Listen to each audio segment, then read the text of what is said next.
and I think to myself, what a wonderful world.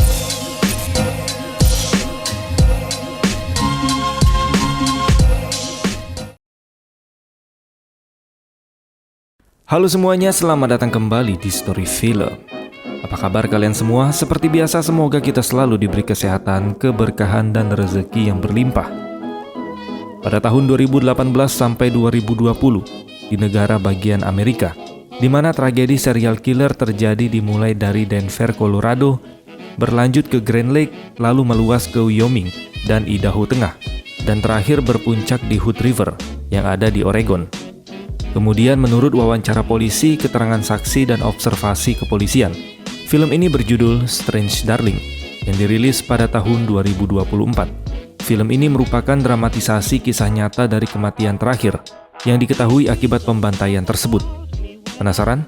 Oke lah, mending kita langsung aja masuk ke alur filmnya. Enjoy the video.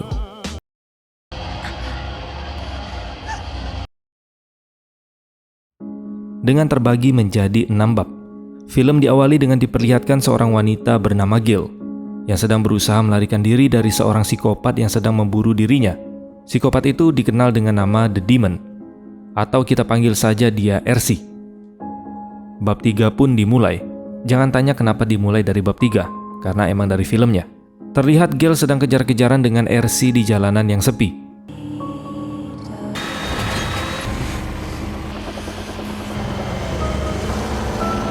Namun RC tiba-tiba menghentikan mobilnya untuk menembak Gail dari jauh. Dan seketika mobilnya akrobatik di jalanan.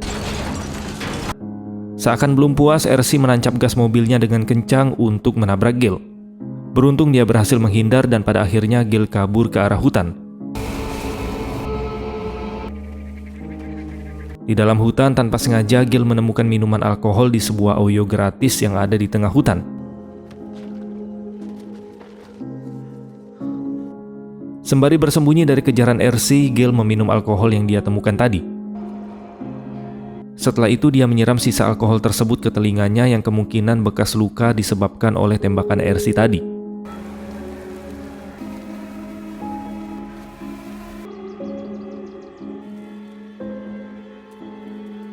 Kemudian setelah sebat untuk menenangkan diri,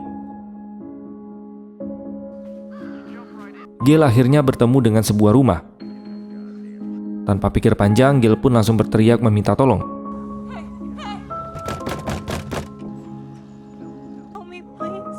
Karena film ini lumayan memiliki alur yang berputar-putar seperti biasa, agar tidak ada dusta di antara kita, kalian mending jangan skip videonya, agar tidak ada kesalahpahaman di antara kita.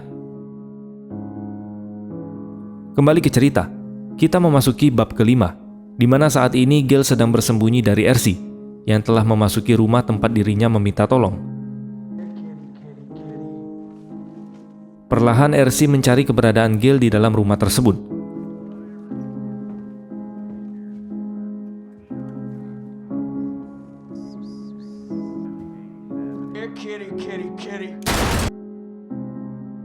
Kemudian kita lagi-lagi dibuat bingung dengan diperlihatkan si pemilik rumah yang telah rebahan di dapur dengan bersimbah darah. Melihat itu, dengan tenang RC keluar rumah, yang seolah membuat kita berasumsi apakah dia yang telah menghabisi si pemilik rumah itu. Ketika berada di luar, RC pun dibuat heran karena beberapa daging dengan bungkus plastik bergeletakan. Setelah sejenak berpikir, dia sadar di mana Gail bersembunyi, dan tanpa membuang waktu dia pun langsung menembak ke arah freezer. Dan benar saja, Gail memang berada di sana. Kita pun memasuki bab ke-1, di mana bab ini merupakan awal mula pertemuan Gail dengan RC alias The Demon.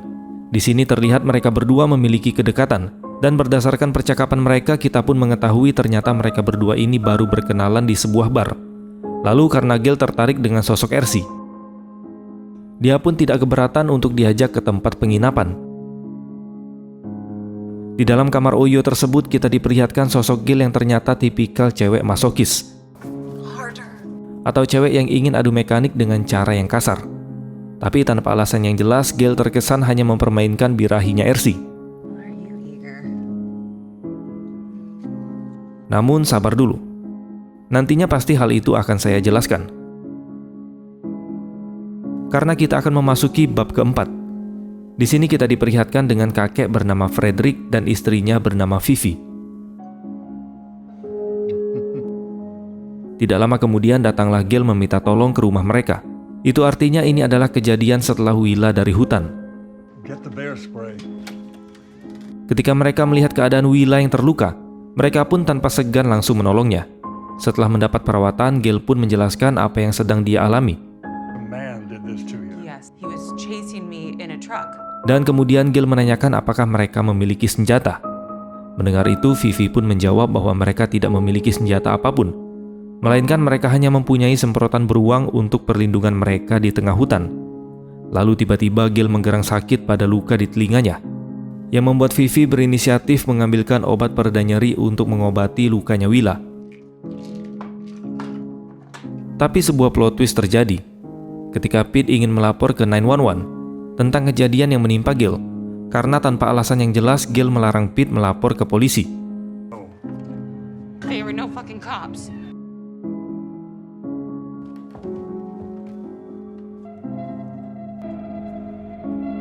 Vivi yang kembali setelah mengambil obat seketika dia terdiam membisu saat melihat suaminya bersimbah darah tepat di hadapannya. Kemudian dengan santai sambil memegang pisau, Gail bertanya apakah Vivi memiliki tali atau apapun yang bisa mengikatnya. Karena dia beralasan tidak ingin membunuh Vivi seperti dirinya membunuh Frederick. Ternyata yang membunuh Frederick atau si pemilik rumah bukanlah Ersi, yang kita kira tadi dia adalah psikopat.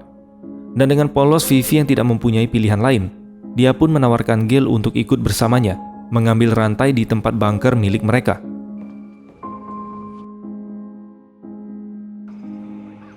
Akan tetapi di tengah jalan Vivi berhasil kabur saat Willa sedang lengah, karena dia melihat sosok Ersi mendekat. Gail langsung bergegas kembali ke dapur rumah Pete.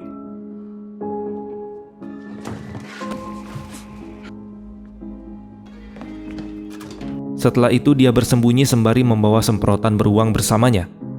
Di sini kita pun akhirnya mengetahui bagaimana Gail bisa berakhir bersembunyi di kulkas. Potongan puzzle pun mulai terbentuk.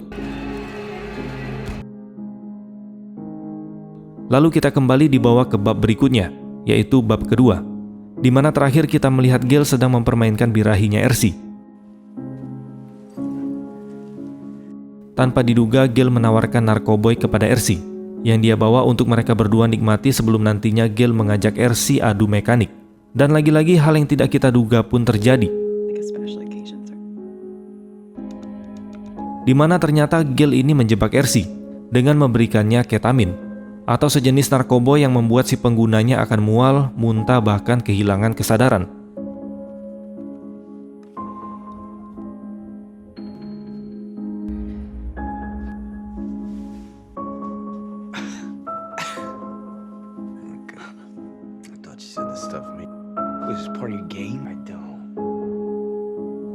Ersi yang tidak menyadari itu memutuskan untuk meninggalkan Gail di sana. Karena kesal, Gail lagi-lagi membuat otongnya naik turun. Tapi hal itu memang sengaja dilakukan Gail agar bisa memuaskan hasrat psikopat di dalam dirinya dan juga mencuri uang milik Ersi.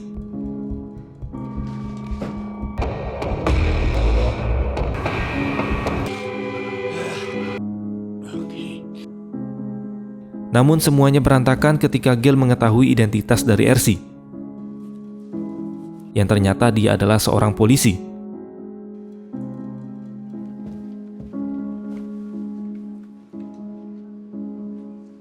Dia pun segera berniat membunuh Ersi untuk menghilangkan bukti. Lalu tepat di saat Willa akan menghabisi Ersi, tiba-tiba seketika terjawab semua pertanyaan kita dari awal film. Bagaimana Gail bisa mendapatkan luka di telinganya? Dan Ersi ternyata bukanlah psikopat yang mengincar wanita lemah.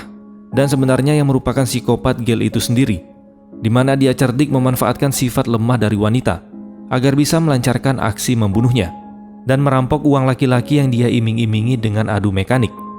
Tapi sayangnya saat ini dia salah memilih mangsa. Di saat dia ingin kabur, Gail menghampiri pemilik hotel dengan menggunakan skill pasifnya, yaitu berpura-pura menjadi korban. Dia pun melakukan playing victim.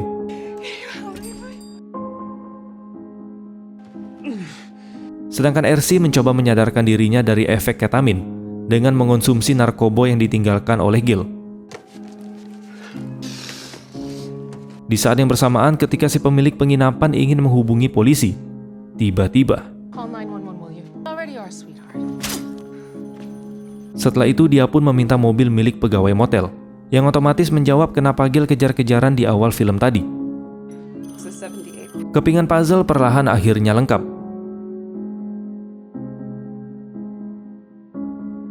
Kita dibawa masuk ke bab terakhir, yaitu bab ke-6, di mana RC berhasil membuat Gil tidak sadarkan diri di dalam kulkas. Sebenarnya di sini RC bisa saja langsung menghabisinya, namun karena dia seorang polisi, dia tidak ingin membuat karirnya hancur.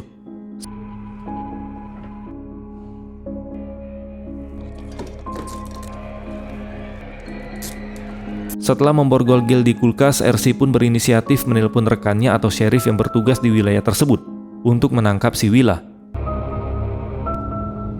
Sembari menunggu kedatangan rekannya, RC pun kembali menghampiri Gil yang terlihat tidak berdaya. Tapi ternyata lagi-lagi itu merupakan skill pasif dari Willa yang otomatis aktif.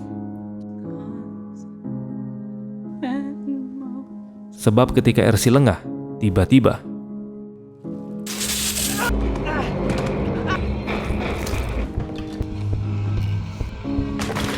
RC pun tewas mengenaskan dengan luka gigitan leher yang dilakukan oleh Gil.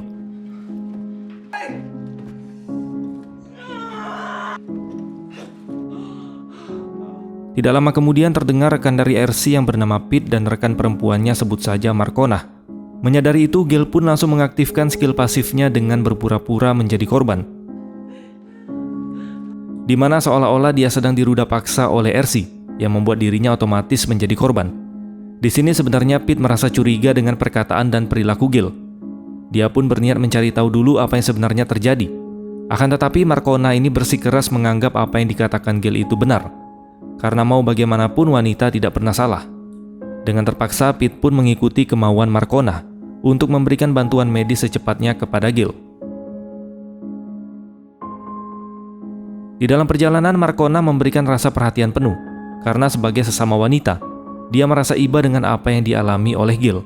Tapi sesaat kemudian mereka melihat Vivi yang sebelumnya berhasil kabur dari Gil. Melihat itu, seketika Gil pun langsung mengedor kepala Vivi sampai tewas di tempat. Keadaan pun berubah drastis dengan caci maki dari Pete yang kesal dengan Marcona sebab tidak memastikan terlebih dahulu siapa sebenarnya Gil.